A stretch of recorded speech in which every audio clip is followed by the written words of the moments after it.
viernes pasado estuve en Leticia y recordé uno de los sucesos más interesantes de nuestra historia, cuando a comienzos de la década de los 30 Colombia vivió su único conflicto internacional desde los tiempos de la independencia, la llamada guerra con el Perú.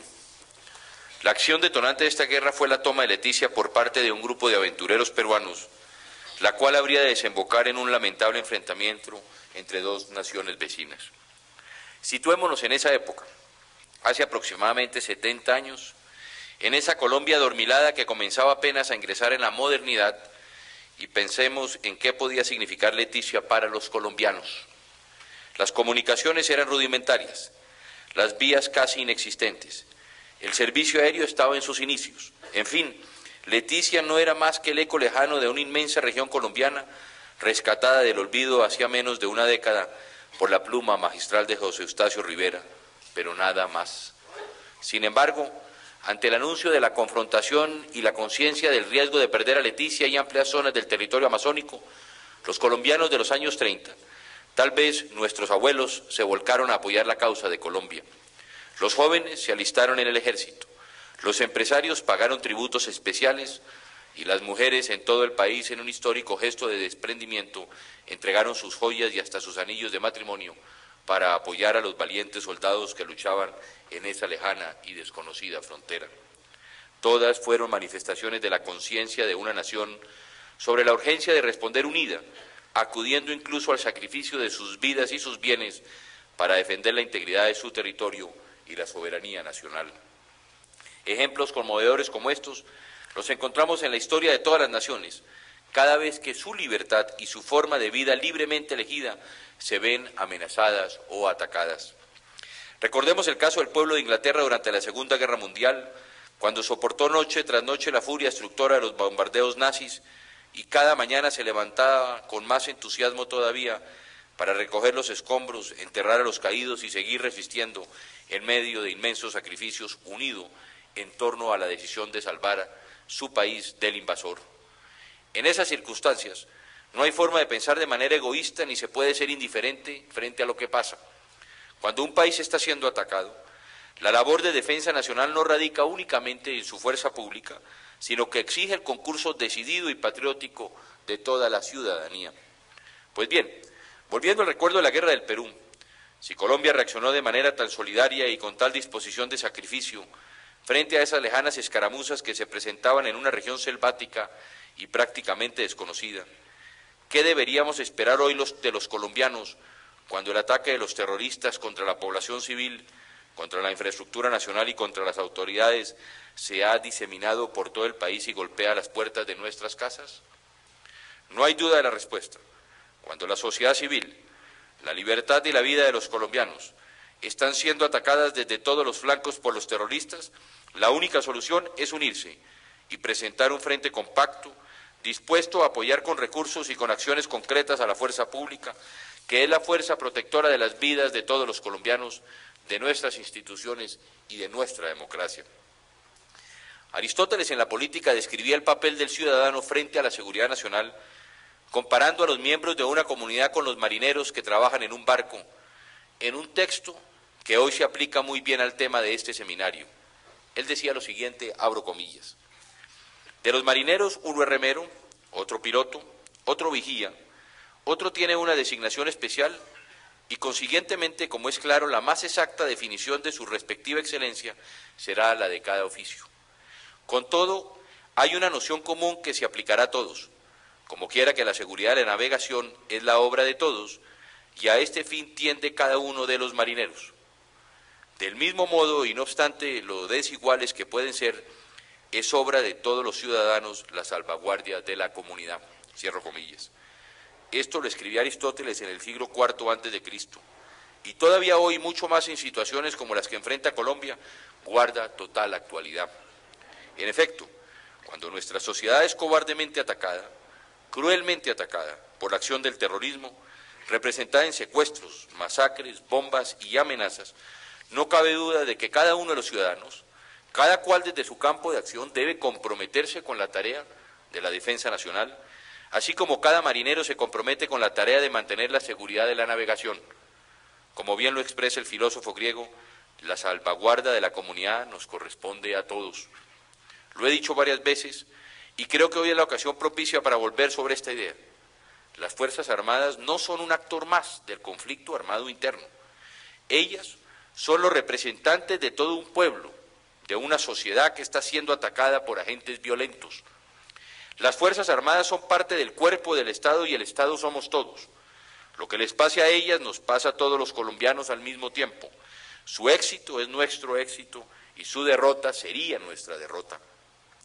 Yo pregunto cuando leo o escucho opiniones de algunos que dicen: la guerra no me concierne, sino que es algo que ocurre entre los militares y las fuerzas ilegales. ¿Cómo puede alguien que viaja en un barco así no sea su piloto o miembro de su tripulación decir que no le importa si el barco es atacado o si se cae en una tormenta o si comienza a hacer agua? Es insólito ver cómo algunos líderes o analistas, bajo el pretexto de un malentendido pacifismo, piden que los actores del conflicto, y en ellos se incluyen equivocadamente a las Fuerzas Armadas, se aparten de la sociedad civil y se declaran, como si ello fuera posible, neutrales frente a la confrontación. Pero parten de un presupuesto erróneo. Las Fuerzas Armadas no exponen su vida cada día en el conflicto interno, no se enfrentan a terroristas y delincuentes por iniciativa propia y a su propio riesgo. Si ellas hacen esto es para defender a todos sus compatriotas, a los que no están armados, a los que están siendo atacados por acciones terroristas, por las masacres, secuestros y desplazamiento, para que recuperen su derecho a una vida tranquila. Qué injusto sería que todos aquellos que recibimos los beneficios de la acción de nuestros valientes militares y policías nos declaráramos neutrales frente a su batalla, que es una batalla por nuestra libertad y por nuestra vida. ¿Cómo puede alguien, un hijo de Colombia, declararse neutral en un conflicto en el que unos pocos violentos le han declarado una guerra sucia y sin cuartel a todo el país? ¿Cómo puede alguien ser neutral cuando esos mismos violentos asesinan a los humildes, roban y extorsionan, secuestran y destruyen con sus explosivos las vías, los puentes, las torres de energía, los tramos de oleoducto, las escuelas, los centros de salud, las casas de cultura que con tanto esfuerzo hemos levantado? ¿Cómo puede alguien no sentirse bien representado por las Fuerzas Armadas cuando ellas, con su acción profesional y su entrega abnegada, han desactivado en tan solo este año cerca de 700 atentados terroristas que estaban destinados a causar muerte y dolor en el pueblo colombiano?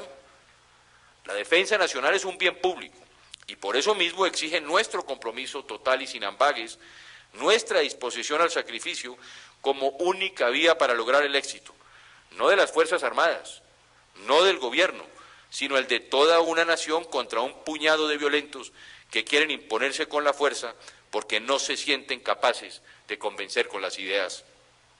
En este conflicto solo hay dos partes. Por un lado, la sociedad que componemos todos, y por otro, los actores armados al margen de la ley que la están atacando.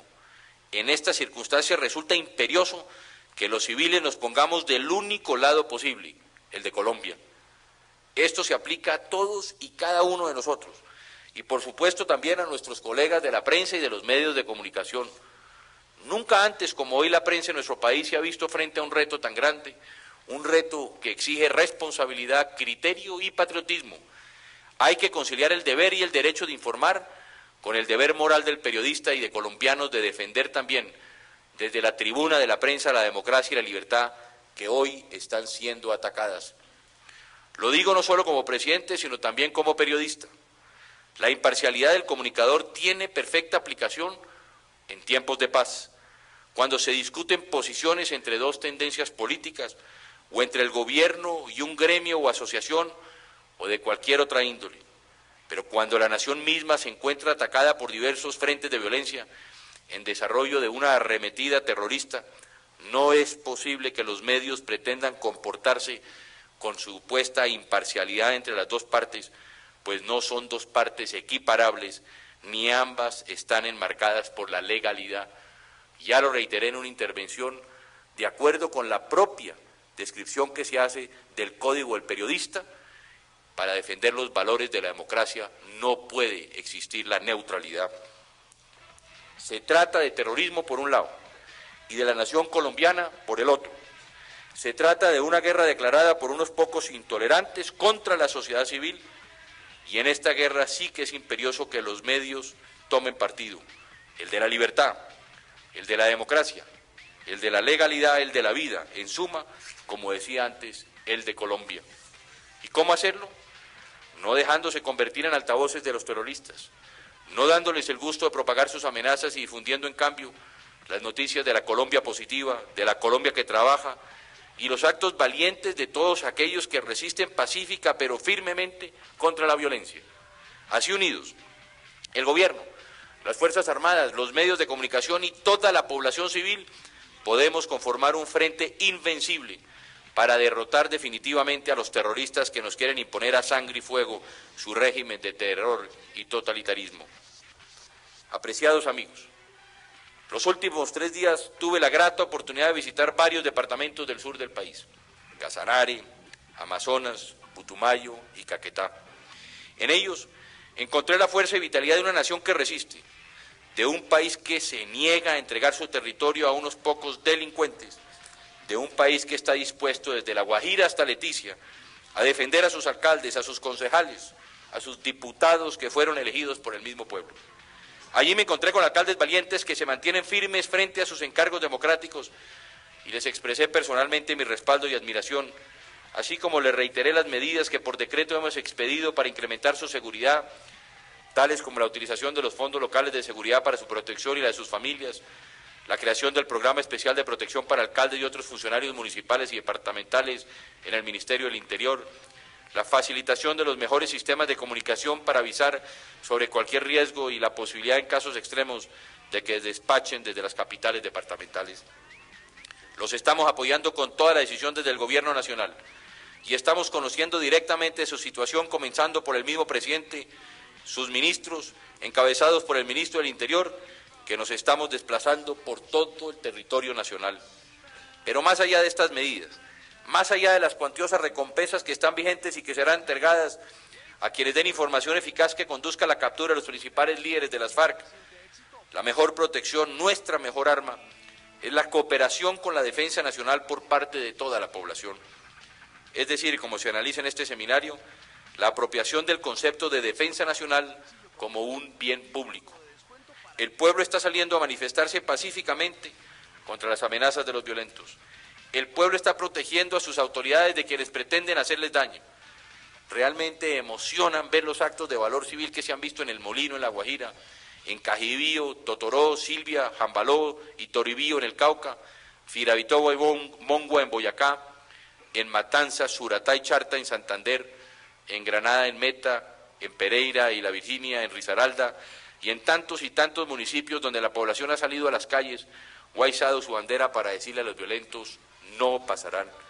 Ojalá este buen ejemplo que vivíamos durante este fin de semana, el gobernador y todos los alcaldes del Casanare no renuncian, el gobernador y todos los alcaldes del Amazonas no renuncian, el gobernador y todos los alcaldes del Putumayo no renuncian, el gobernador y los alcaldes del Caquetá diciendo no renuncian, no pasará.